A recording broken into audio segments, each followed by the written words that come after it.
Apa kabar pemirsa? Ketemu lagi dengan saya Naratama di Creative Talk. Dan juga Anda bisa menonton di layar televisi. Dan kalau tidak sempat menonton di layar televisi, bisa mendengarkan di podcast kita, di Vio Indonesia Podcast. Hidup di kota New York ini banyak sekali warga Indonesia atau diaspora Indonesia yang masih mencintai Indonesia. Dan bagaimana cara mereka mencintai Indonesia karena sudah hidup bertahun-tahun di kota ini, tapi mereka melakukannya dengan berbagai macam aktivitas sesuai dengan minatnya masing-masing. Salah satunya adalah lewat seni dan budaya. Tamu saya kali ini adalah seorang seniman, ibu rumah tangga, dan juga seorang yang ahli masak ya, karena dia juga jago masak di rumah. Itu mencintai Indonesia dengan membangun sebuah grup seni, yaitu grup tari yang namanya Saung Budaya. Siapa dia? Ini dia.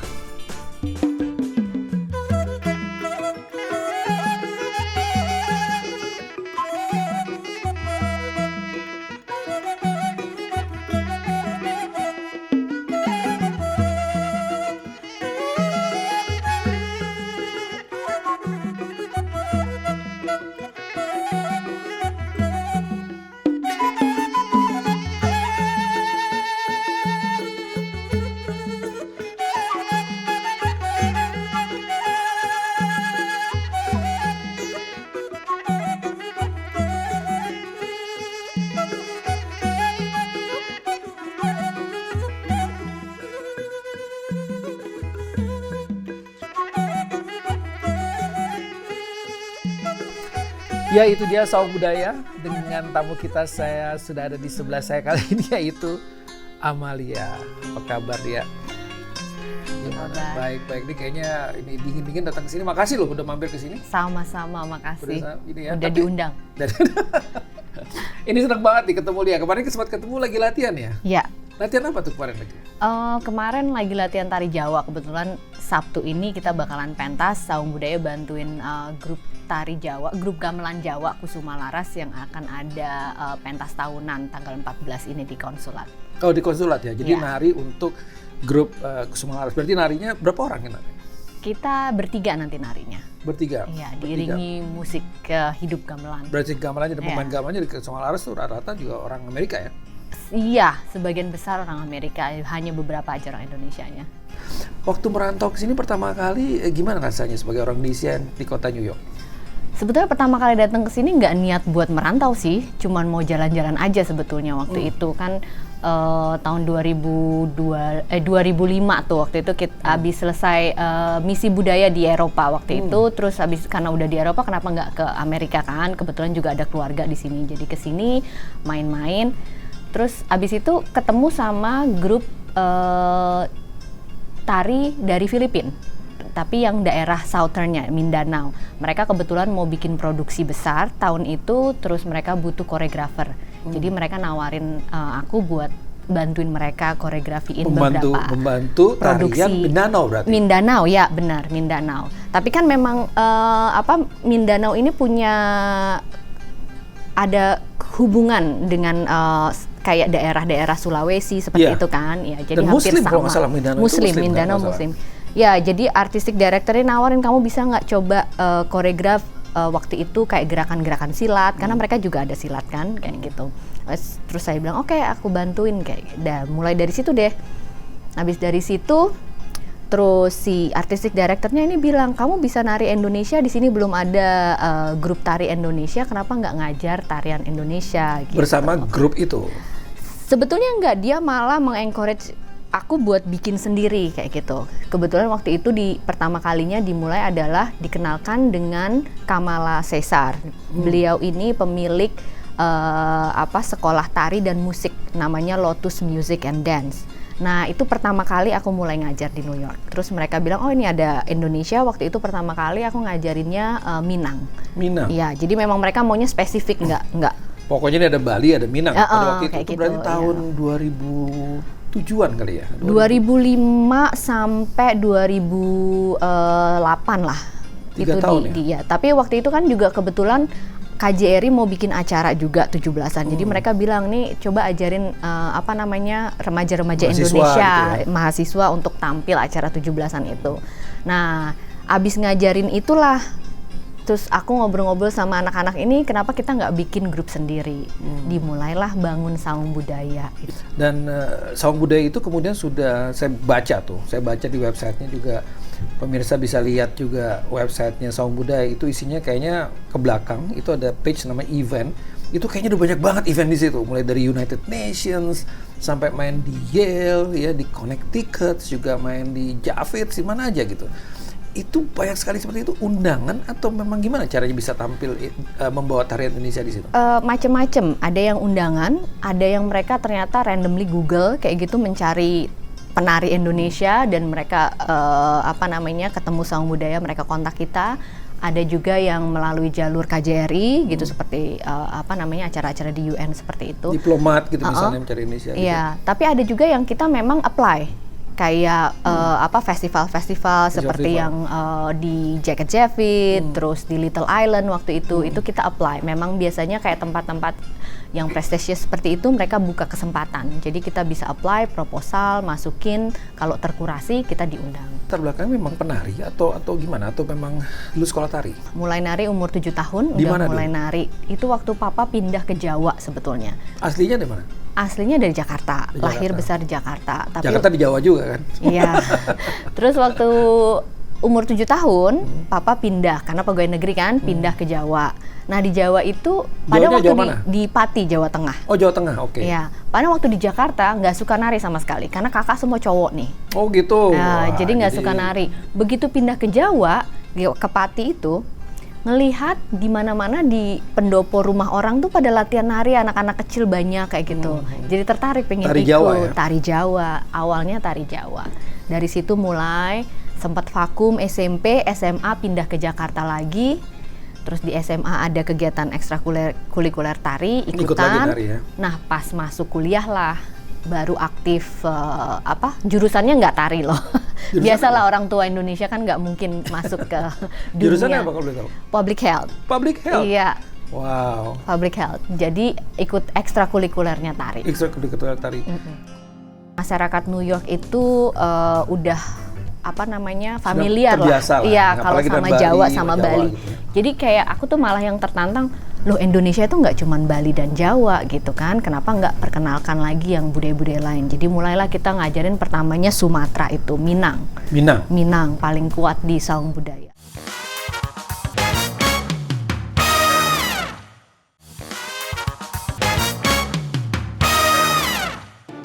Apa yang membedakan menari tari tradisi di Indonesia dengan menari tradisi di New York misalnya, di kota ini? Beda banget. Kalau di bedanya Indonesia tuh? penontonnya udah terlanjur mungkin karena terbiasa ya melihat tarian tradisi, jadi ya udahlah ngelihat aja gitu kan.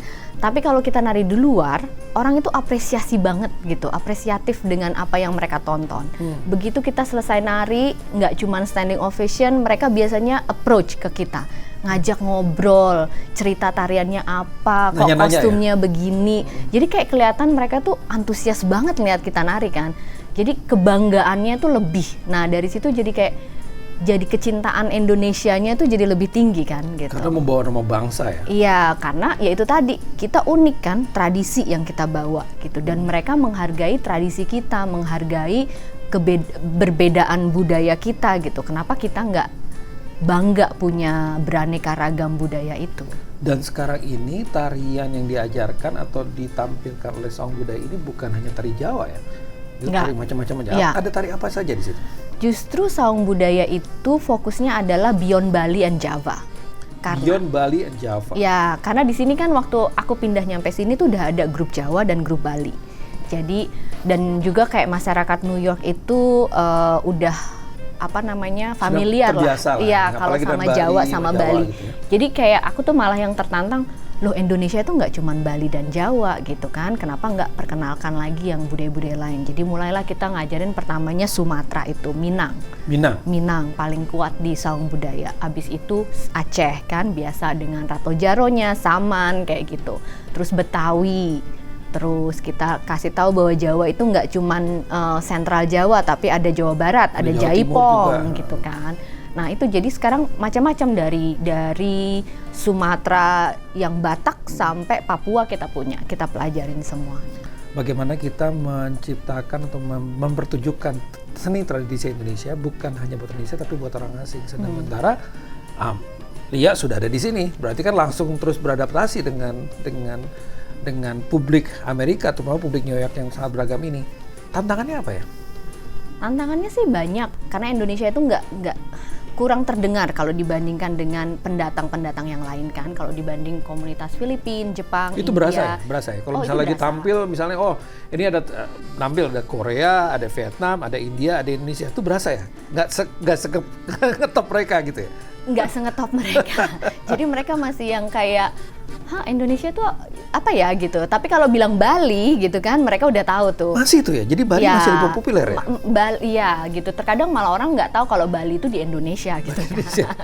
Jadi kayak mereka jadi yang kalau kita tampil gitu kan, ternyata wah tarian Indonesia beda ya kayak gitu. Terus juga, nah itu tadi dengan kesempatan kita ngobrol dengan penonton itu jadi ada dialog gitu loh dengan penonton bahwa tarian Indonesia itu banyak yang terinfluence dengan negara-negara lain juga kan, kayak tarian Betawi, influence dari Cina gitu kan, tarian di Sumatera terkadang kita dapat influence juga dari Persia kayak gitu.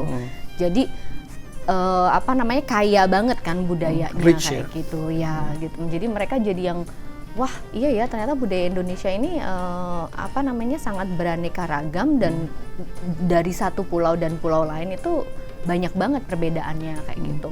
Jadi tadi kembali lagi dengan pertanyaan Mas Nara gimana ininya ya agak susah sih karena awalnya kalau kita mau apply tadi ke tempat-tempat yang prestisius itu ya kadang-kadang kita harus memperlihatkan juga begitu loh bahwa kenapa harus Indonesia ya? Showcase gitu dulu dan menjelaskan Indonesia, iya Indonesia itu kita kaya kan budaya dari satu daerah ke daerah lain tuh beda-beda gitu kan.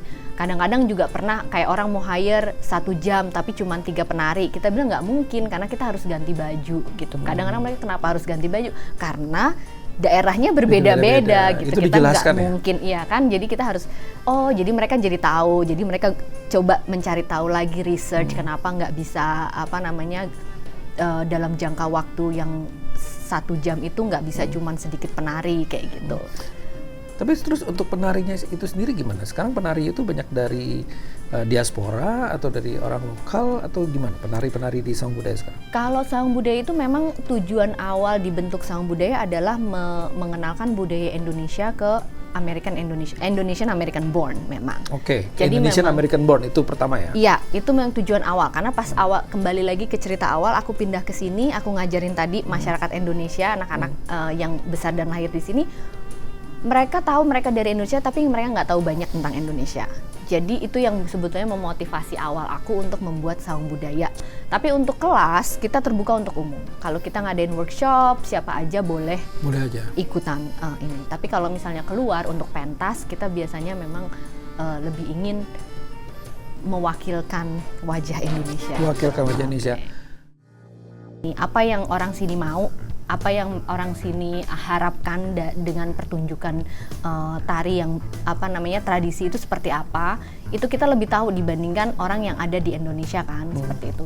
Jadi sebetulnya kayak kalau misalnya didatengin guru dari Indonesia ke sini aja itu akan hasilnya akan lebih maksimal dibandingkan dibandingkan mendatangkan penari dari Indonesia untuk tampil di sini kan, menurut aku ya gitu. Kalau boleh beropini itu akan lebih bagus seperti itu.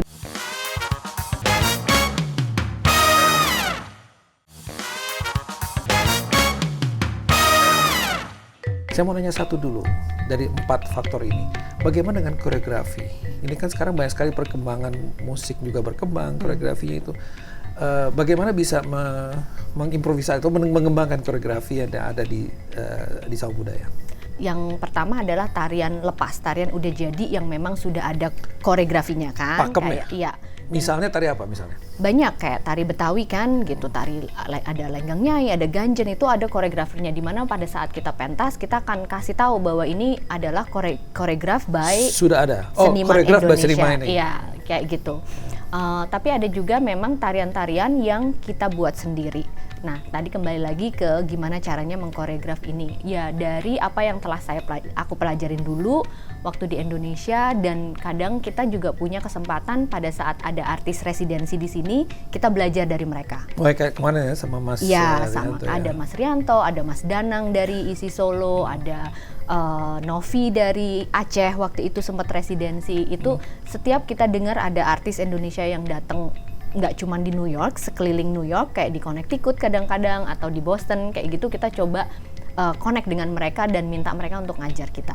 Untuk mengembangkan ya? Iya. Juga kita pernah ngundang dari Indonesia kan, datang waktu kayak Jacob Javid dan pentas kita tahun 2016 Gong itu, ada koreografer yang datang dari Indonesia, jadi mengajarkan kita semua tarian-tarian baru kayak gitu. Ini wardrobe kan nggak di sini. Iya. Tari Minang, di mana ada toko jual baju Minang di sini? Nggak ada. Tari Jawa di mana itu? Gimana caranya? Dibawa dari Indonesia atau gimana? Kostum kita bawa semua dari Indonesia. Semua? Cuman hal-hal kecil aja, tambahan-tambahan yang kita bikin di sini kayak gitu. Tapi maksudnya bikin di sini juga lebih mahal dibandingkan beli dari Indonesia. Di sini jahit kan mahal. Kalau di Indonesia kan dibawa ke. Iya, jadi kita lebih memang murah. semuanya kita beli di Indonesia, dibawa ke sini.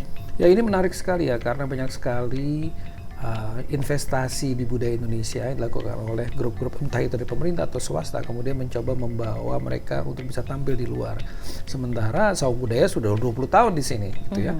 Yang sebenarnya diminta atau nggak diminta ini sudah mempromosikan Indonesia dengan sendirinya, dengan rasa cinta pada tanah air, kemudian melakukan itu. Kira-kira selama ini ada dapat dukungan nggak sih dari pemerintah misalnya gitu untuk masalah ini? Ada sih, bantuan sih ada, tapi sebetulnya kalau aku bilang sih kurang maksimal. Kurang maksimal. Kenapa kurang maksimal? Karena sebetulnya banyak yang bisa pemerintah Indonesia lakukan untuk nggak cuma Saung Budaya aja ya, tapi grup-grup lain yang ada di luar gitu. Seperti Mas Nara udah bilang, kita udah di sini gitu. Sebetulnya akan lebih economically-nya lebih murah sebetulnya kalau misalnya lebih invest di kita gitu. Karena kita tahu ladangnya di sini, apa yang orang sini mau, apa yang orang sini harapkan dengan pertunjukan tari yang tradisi itu seperti apa, itu kita lebih tahu dibandingkan orang yang ada di Indonesia kan, seperti itu. Jadi sebetulnya kayak kalau misalnya didatengin guru dari Indonesia ke sini aja, itu akan hasilnya akan lebih maksimal dibandingkan dibandingkan mendatangkan penari dari Indonesia untuk tampil di sini kan, menurut aku ya gitu. Investasinya kecil untuk satu orang guru, mereka misalnya di sini sebulan aja, tapi bisa keliling dari Saung Budaya, bisa langsung ke Philadelphia kan, ada juga grup di Boston, ada bisa ke LA kayak gitu kan. Tapi habis itu grupnya jadi bagus, lebih kuat lagi gitu kan, nggak cuma belajar dari video ya kan, nggak cuma belajar dari apa yang ada gitu, benar-benar dari expertnya itu kan jadi lebih bagus. Tapi Lia ini kan udah menjalankan ini 20 tahun ya, personally gitu. Apa sih challenge yang paling dihadapi personally kira-kira menjalankan ini, apalagi sebagai ibu rumah tangga juga gitu ya, juga kemudian banyak kegiatan lainnya, apa yang paling dihadapi sekarang? Iya, kalau saat ini Saung Budaya satu adalah mencari member itu susah sekarang. Abis COVID tuh jujur aja mencari member itu susah. Komitmen agak susah untuk masyarakat sekarang untuk rutin latihan seperti itu. Jadi itu satu challenge yang sekarang ini dihadapi. Yang kedua pasti financial ya gitu. Maksudnya untuk berkembang itu kita butuh dana. Untuk tempat latihan, studio seperti itu kan. Dulu sempat ada studio ya? Sempat ada studio, tapi karena COVID kita tutup kan, ya kayak gitu. Jadi kalau kita ada dana, ya kan, dana ini bisa kita pakai buat studio, bisa pakai untuk ngundang guru tari dari Indonesia untuk datang. Itu sih yang aku harapin bisa bisa dilakukan sama Saung Budaya dalam waktu dekat ini kayak gitu. Karena sebetulnya banyak sekali orang yang pingin belajar tentang Indonesia kan gitu. Tapi kalau misalnya cuman dari aku ya nggak cukup gitu. Tapi kalau misalnya memang ada master artis dari Indonesia itu malah lebih menjual kan gitu. Kayak kemarin kebetulan Saung Budaya bisa membawa Mas Rianto ke sini, itu antusias masyarakat besar sekali gitu loh untuk belajar dan untuk berdiskusi kan gitu. Tapi saya ada satu pertanyaan lagi nih. Kira-kira dari Lia, karena selama ini kan sudah merantau dan sudah berjuang membawa nama Indonesia secara budaya, dan kita harus berterima kasih loh. Saya juga terima kasih melihat nih, kalau enggak Indonesia nggak dikenal di New York nih. 20 tahun nari terus di New York gitu ya. Apa sih tips yang bisa dilakukan oleh para penari atau koreografer atau pelatih tari Indonesia untuk bisa berkembang tampil di luar negeri? Kalau aku bilang authenticity sih perlu. Otentik ya? Iya, kayaknya sama sih di Amerika dan di Eropa, mereka suka untuk melihat kalau emang tradisi ya kita keluarkan tradisi kita gitu loh. Nggak perlu takut dengan kok ini bajunya terlalu minim ya gitu. Kok kita kurang terlihat gebiar ya kayak gitu. Kita nggak boleh takut untuk itu gitu, bahwa kita punya jati diri sendiri, kita punya warna sendiri, kita punya kekuatan sendiri. Justru itu yang membuat beda dengan negara-negara lain kan. Jadi kalau memang teman-teman penari atau koreografer pingin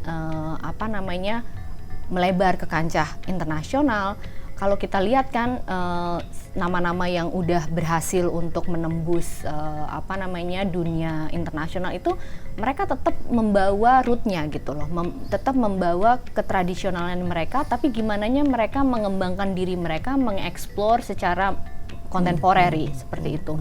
Nah itu yang membuat beda kan gitu. Kalau kita semua balet ya masih kalah lah sama Martha Graham, sama Alvin Ailey kayak gitu. Tapi kalau kita menari hip hop kalah sama hip hop sini. Bener gitu. Tapi kalau misalnya hip hopnya dikembangkan dengan pop and lock tapi Balinese way gitu kan misalnya itu. Nah itu kayaknya authenticity itu yang tetap harus dijaga kayak gitu. Jadi menjaga authenticity dan kita harus percaya diri gitu ya? Iya benar. Gitu. Dengan authenticity percaya diri, apalagi di New York ini banyak sekali orang yang sangat suka dengan storytelling ya. Benar. Bagaimana cerita di balik tarian itu. Dan mereka tuh sangat kritis sekali gitu. Jadi kita nggak bisa kayak membuat baik itu kostum atau gerakan atau storytellingnya kayak gitu, karena mereka kan sangat kayak misalnya, ini kenapa kok tarian Betawi begini, tarian Jaipong kok begini, gerakannya kayak beda gitu ya. Kenapa terus tarian Papua kok beda lagi. Nah itu kita harus bisa menjelaskan kan kayak gitu, bahwa perbedaan-perbedaan ini adalah berasal dari budaya, dari masyarakatnya itu sendiri gitu kan, dan itu harus dijelaskan. Dan kadang-kadang juga ada pengaruh dari negara-negara yang masuk ke Indonesia kan, melalui trading, melalui perang kayak gitu. Nah berarti harus disiapkan dong. Berarti setiap penari bukan hanya dia penari, berarti juga harus tahu unsur. Kalau di Saung Budaya ya setiap kita ngajarin tarian, kita selalu ngomongin ini tarian ini dari mana, kenapa, ada influence-nya dari mana, seperti itu kita coba ajarkan sebisa mungkin yang memang kita tahu. Jadi kalau ada yang mau tahu tentang Saung Budaya bisa lihat di mana, di Instagram ada apanya? Apa Instagramnya? Instagramnya @saungbudaya, terus bisa juga ke website kita www.saungbudaya.com, bukan .org.com. Ya, terus Facebook juga ada Saung Budaya Dance. Lia, thank you banget atas waktunya. Sama-sama. Mudah-mudahan sukses terus nanti. Saya nonton lagi lah kalau ada acaranya Saung Budaya, pasti datang dan itu seru banget. Thank you. Thank you sudah berjuang membawa nama Indonesia di kota New York ini tanpa pamrih, tanpa memikirkan siapapun, yang penting lakukan karena cinta Indonesia. Thank you Mas Nara. Thank you. Oke teman-teman semua, pemirsa dan pendengar Creative Talk, itu dia obrolan kita kali ini. Sampai ketemu di episode mendatang dan stay kreatif. Bye.